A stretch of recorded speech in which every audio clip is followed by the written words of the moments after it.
Men on the moon, Lonnie Russo, nobody at NASA, gave a goddamn about the weather in Jersey. This fact, as true and as simple as it was, had not stopped my Aunt Rosie from pacing around the parlor all morning and pressing her face to the front window in search of thunderstorms.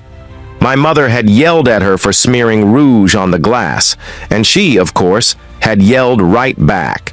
And soon everybody was yelling. It was the day of my brother Eddie's wedding, the day of the moon landing, and rain meant a lot of things. It meant a shower of good fortune, pouring out from God himself, amen, onto the newlyweds. But it also meant the destruction of our poor astronauts, one of whom was a good Jersey boy, spacemen, who were already so far outside our atmosphere that nothing happening here could do anything to them. It didn't matter, though, not to Rosie.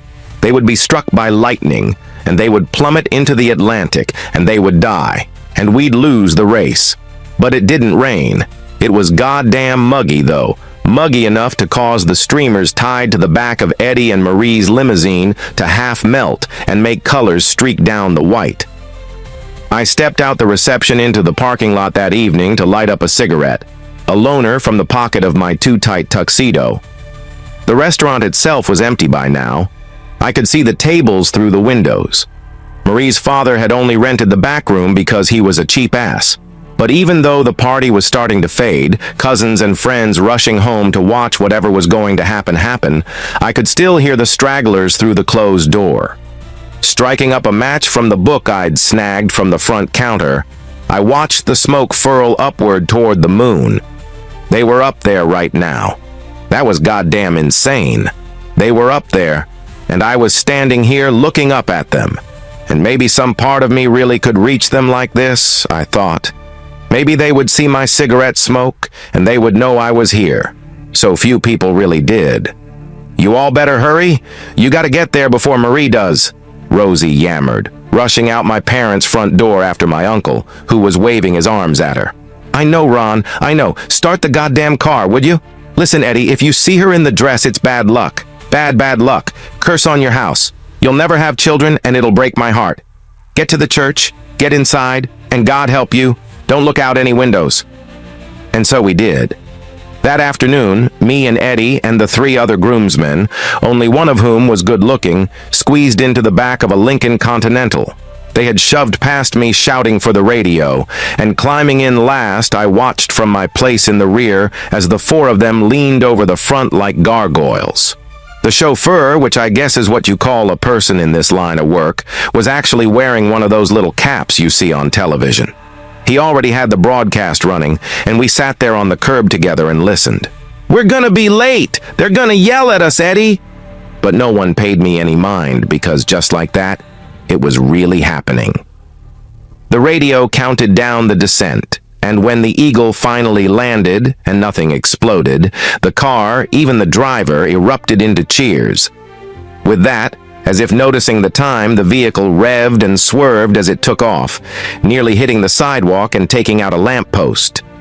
I gripped the door handle. The streets in which I had grown up, the school, the druggist, passed by in a technicolor blur of familiar sights and sounds. Everything was exactly the same as it had always been, but just like that, it was different too. The world was different. So this would be a moment, I realized. From here on out, there would be everything before it and everything after it. We had to take a detour to loop around because a road was closed, and Marie and her bridesmaids had arrived in the time it took. I watched St. John's rising in the distance. A woman in a pink dress, someone's sister, was trying to flag us down as we rolled up, and I learned later that she had to lock Marie behind a door in the basement where nobody could get a good look at her, on account of curses and all. I took a long inhale of my cigarette, allowing my eyes to flutter closed, when I heard the metal door to the hall slam open, followed by the crunching stride of shoes on the pavement. It was not my brother sneaking off to start his honeymoon early, or one of his drunk buddies, or even my father trying to get away from Aunt Rosie. No, it was a waiter, a tall guy in a greenish vest, his brow glistening with sweat from the kitchen. He was freckled, I remember thinking.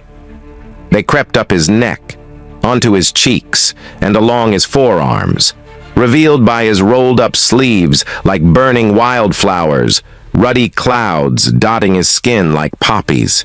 He nearly crashed into me in what may have been anger,